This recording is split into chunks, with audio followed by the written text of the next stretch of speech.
Welcome to the Deep Dive. We're here to unpack complex ideas, helping you get informed fast. Today, we're diving into a really fascinating ancient text, the Mahādhammasamādānasuttaṃ. It's number 6. Right. And that translates roughly to the Discourse on the Great Ways of Undertaking Principles. Yeah. Sounds a bit formal, maybe. A little bit, yeah. But the core idea is super relevant. Oh, definitely. This deep dive really explores a fundamental question, one that honestly resonates just as much today. Why do we, as people, so often get results that are, well, the complete opposite of what we actually want? Exactly. It gets into how our actions, the things we do, whether we do them with real understanding or maybe just out of habit or ignorance, how they shape our reality, both right now and, down the line. Yeah, the present and the future. So our mission for you today is to pull out the practical wisdom from this text. We want to really get a handle on that connection between our choices and, well, what happens because of them. And it uses some brilliant analogies to make it stick. Really memorable stuff. Yeah, they are vivid. It's about getting to the why behind the what in our lives, isn't it? Precisely. Okay, so the text kicks off with something pretty universal. It observes that, you, me, basically everyone, we want good things, pleasant stuff, desirable experiences to increase in our lives. More of the good. And we want the unpleasant things, the undesirable stuff, the suffering, to decrease. Seems obvious, right? Absolutely. That's the common human aspiration. Yet, the sutta points out something crucial. What's that? For many people, the exact opposite happens. The unwanted stuff, the difficult experiences, they actually grow, they flourish. Oh, wow. And the desired things, the good stuff, they diminish, they shrink away. Okay, so that's the paradox. That's the paradox. And it forces us to ask, why? What causes this huge gap between desire and reality for so many? That really is the core question. And the sutta, it suggests the answer lies in a distinction it makes. It talks about an uninstructed common person versus a noble disciple. Exactly. And let's be clear, uninstructed common person isn't necessarily an insult. It just describes someone who hasn't yet really grasped or put into practice this specific teaching. They're described as undiscerning or maybe ignorant in this specific context. Meaning they don't really know. They don't truly know which actions, which principles, the text calls them dhammas, should be actively cultivated, nurtured, right, and which ones should really be avoided, let go of. Okay, and here's where it gets really interesting, I think. Because they don't have that clarity, that discernment.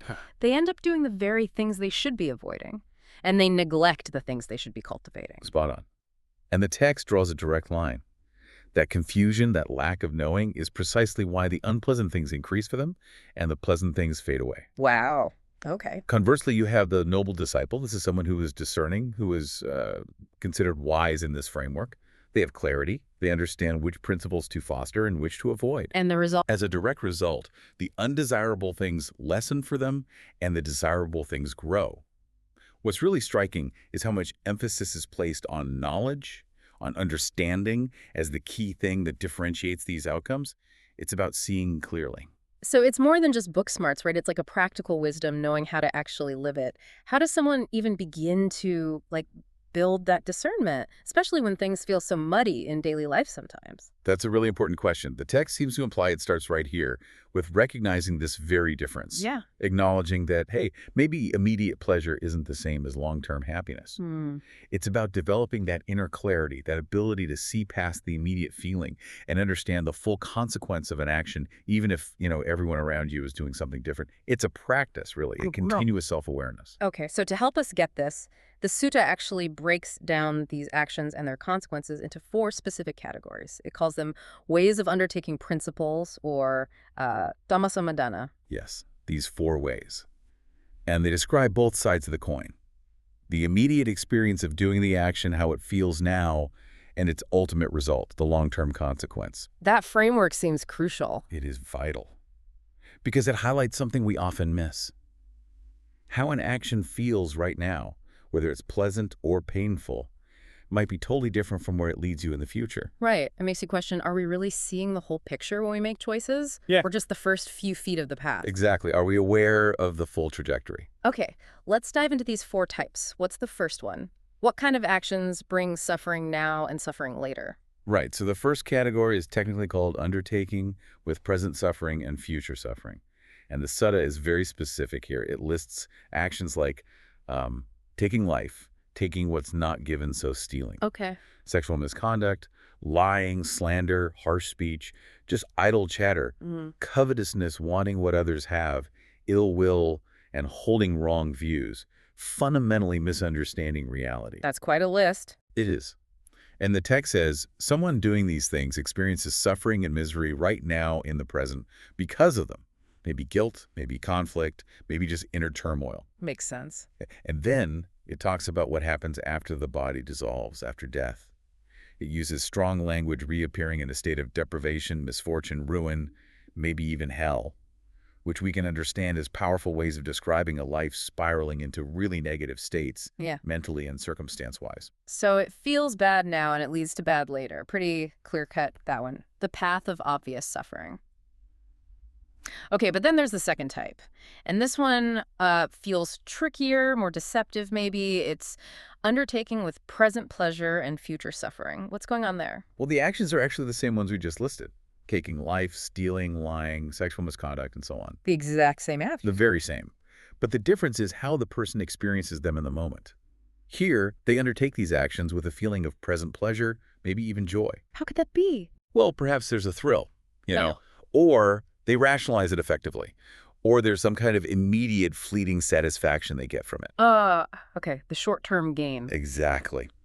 But, and this is the crucial part, the text is absolutely unequivocal. Despite that momentary pleasure, that fleeting high, these actions still lead to the exact same dire future outcome. That state of deprivation, misfortune, after death. Wow. That's a really powerful point for you listening. An action can feel genuinely good in the moment, seem really appealing, but still have disastrous long-term effects. It really makes you think, how often do we confuse that immediate buzz with something that's actually good for us in the long run? That's the core of it. It's that seductive pull of the immediate pleasure that can blind us to the inevitable negative consequences down the road. Okay, so now we flip it. Type 3, undertaking with present suffering and future pleasure. What kind of actions cause discomfort now but lead to good things later? Right. So here, the text lists the opposite of the harmful actions. It's about abstaining from taking life, abstaining from stealing, from sexual misconduct, from lying, slander, harsh speech, idle chatter. So holding back from the negative. Holding back, yes. And instead, actively cultivating the positive. Non-covetousness, non-ill will, and right view, seeing things clearly. Okay, but why present suffering? Why would doing good feel bad? Well, the sutta acknowledges that undertaking these wholesome actions can involve present suffering and misery. Think about it resisting a strong impulse, like anger or greed. That can be really hard. Changing a deeply ingrained habit, that takes effort. It can be uncomfortable. Yeah, that's true. Breaking patterns is tough. Exactly. That's the present suffering. But the result, the text says, is positive. After death, the person reappears in a happy destiny, even in a heavenly world. Which is a way of saying these choices lead to lasting well-being, peace, and a flourishing existence. That definitely connects with ideas like, delayed gratification or just the plain hard work needed for real growth. You might feel the strain now. Pushing yourself, but it's for your own ultimate benefit. Okay, and that brings us to the fourth type, the ideal scenario, right? Undertaking with present pleasure and future pleasure. What does this path look like? This is the goal, you could say. It involves undertaking the very same good actions we just mentioned in type 3. The same ones. Abstaining from harm, cultivating good. Precisely the same. Abstaining from harm, cultivating wholesome states like kindness, clarity, generosity. But the key difference here is the experience of doing them. In this fourth category, the person experiences these wholesome actions with present pleasure and joy. They find delight in doing good. So it doesn't feel like a struggle anymore. Exactly. It feels natural, joyful, aligned. And of course, these actions also lead to that same happy destiny, the heavenly world after death, signifying ongoing future well-being. That's fascinating. So the actions for type 3 and type 4 are identical? Identical, wholesome actions, yes. The difference is purely internal, how you feel about doing them. It suggests like a state of being where doing the right thing is its own reward, right here and now. Beautifully put. Yes. It implies a level of wisdom and cultivation where the path itself becomes joyful, not just the destination. Now, to really hammer these ideas home, make them less abstract. Yes, the sutta gives us these four analogies. They're incredibly vivid and help connect this ancient wisdom to, well, stuff we can actually picture. Okay, let's hear them. What's the first one? So the first analogy corresponds to that first type. Present suffering, future suffering. The bad category. Right. Imagine someone who wants to live, they hate the idea of suffering. But for whatever reason, maybe ignorance, they drink from a cup containing a bitter gourd mixed with poison. Oof, bitter gourd. Already sounds unpleasant. Exactly. It's unpalatable now. Yeah. That's the present suffering. And because it's mixed with poison, drinking it leads inevitably to death, or at least death-like suffering. That's the future suffering. So the bitterness is the immediate unpleasantness of the bad action, and the poison is the long-term harm. Perfectly illustrated. And the text implies the uninstructed common person, lacking discernment, might tragically make that choice. Okay, analogy number 2. This must match the second type, present pleasure, future suffering. It does. This time, imagine a drink in a cup. It looks great, appealing color, smells wonderful, tastes delicious, seems totally inviting. Sounds good so far. But it's laced with poison. You drink it, you enjoy that immediate pleasure, the nice taste, the good feeling. Uh-oh. But the result is the same. Death or death-like suffering because of the hidden poison. Wow, that really hits home. Doesn't it? It powerfully shows how fleeting present pleasure derived from unwholesome actions can mask devastating future consequences. The pleasant drink is the immediate gratification. Right. But the poison, hidden maybe, but definitely there, is the future suffering. This is where that discernment is so crucial, seeing past the attractive surface. Okay, analogy 3. This one sounds intense. It's for present suffering, future pleasure. That's the one. And yeah, it's vivid. Imagine someone suffering from, the text calls it a sallow disease, maybe like jaundice. They're sick. Okay. And the doctor prescribes a medicine, fermented cow's urine mixed with various bitter herbs. Whoa! Fermented urine. Yeah, not exactly appealing. The text says it tastes awful, smells bad, it's thoroughly unpleasant to drink.